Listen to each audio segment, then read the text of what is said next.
Hey y'all, welcome to Art of the Budget. My name's Nicole. My pronouns are she and her, and I live in the Pacific Northwest, which is the traditional territory, on the traditional territory of the Coast Salish tribes. I'm an artist and educator, and I've recently been learning about budgeting, saving, and planning for the future, and I'm just sharing what I learned along the way. Today, I'm going to be doing my April 2019 budget plan for the month. And I just wanted to say if you're returning, thank you for returning. And if you've come over here from the collab, from Abigail's video or Q's video, or from a shout out that Rebecca at Quest f.i.r.e gave me, thanks for visiting. I hope that you are interested.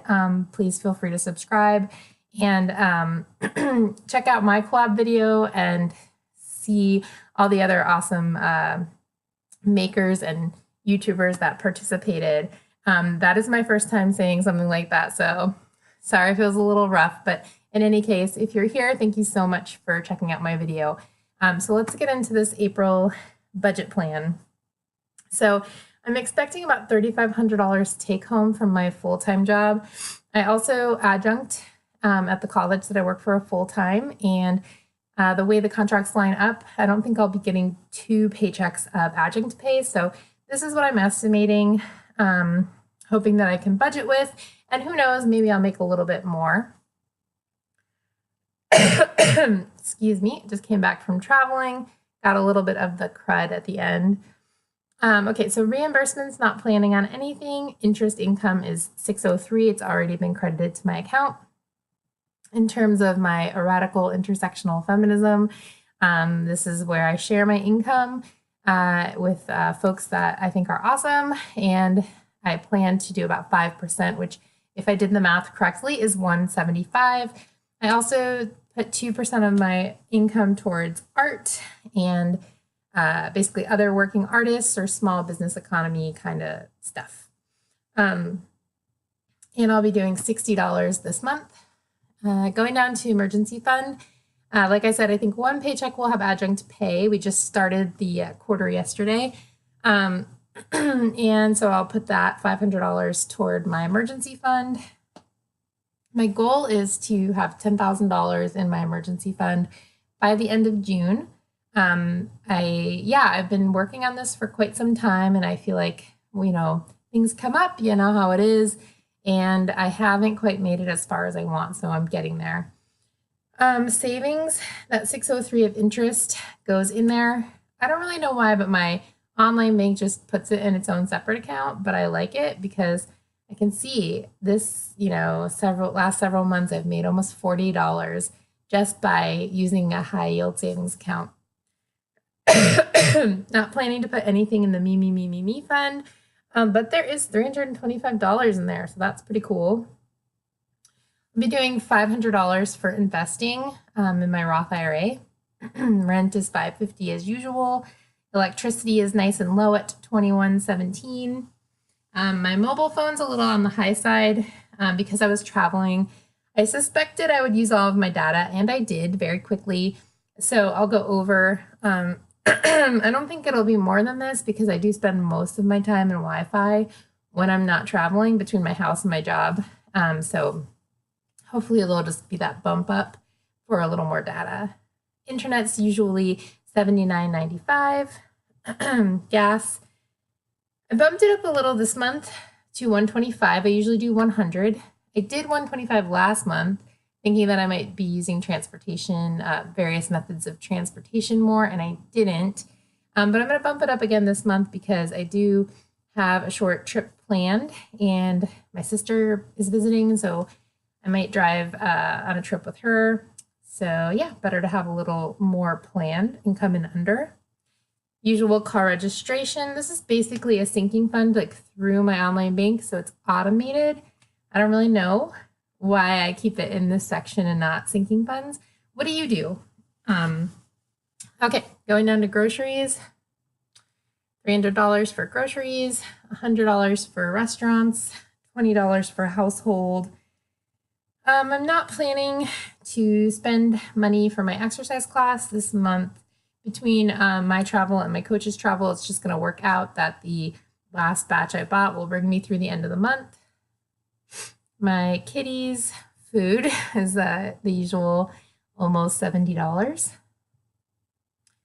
$6.51 for Hulu, which I just realized, which is why I've got $2.18 left to budget. This actually went down from $8.69, which is cool. I'm into it. $103.70 for auto insurance, $7.64 for renter's insurance, and this again is a sinking fund basically. Okay, debt.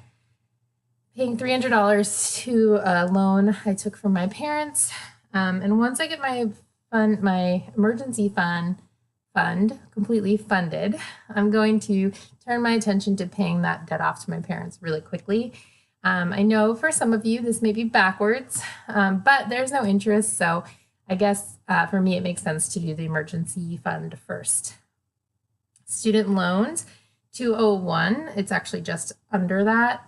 And you may know, but if you're new here, I am doing a very unpopular choice in the finance YouTube community, public service loan forgiveness. I'm going to totally do a video about that soon. So if you're interested, let me know down below and stay tuned.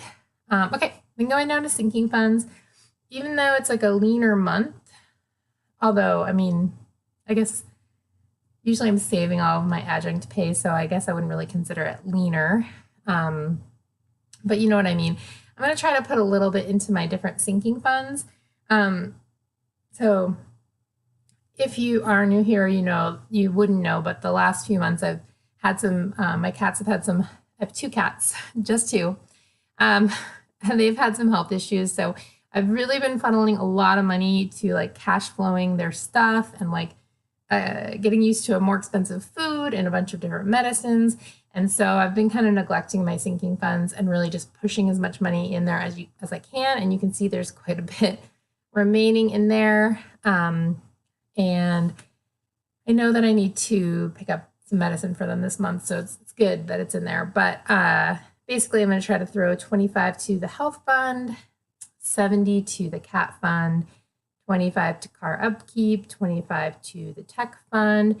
My siblings and I don't always exchange gifts, but since my sister is going to be here, it's not her birthday month, but she's doing some stuff, and I sort of said, oh, I'm going to like help out with that for your birthday. So I wanted to put some more money in my gifts fund.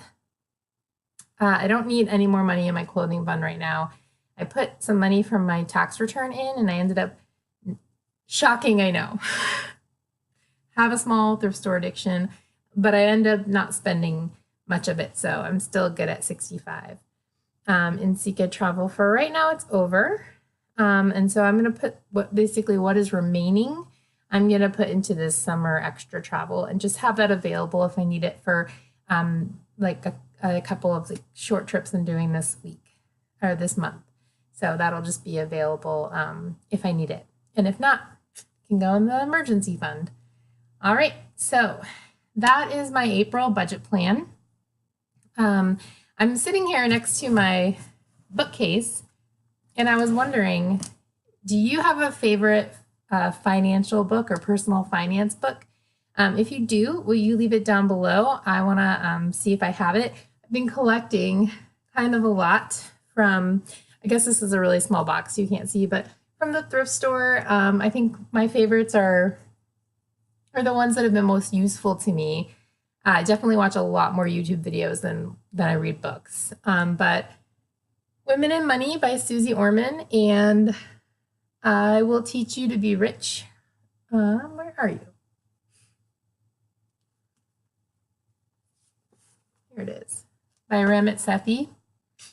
I don't love his or actually any personal finance person's comparison between dieting and budgeting because budgeting works and dieting doesn't work, but it was a really good, useful introduction to investing, and I really appreciated that. So what's your favorite personal finance book? Let me know down below.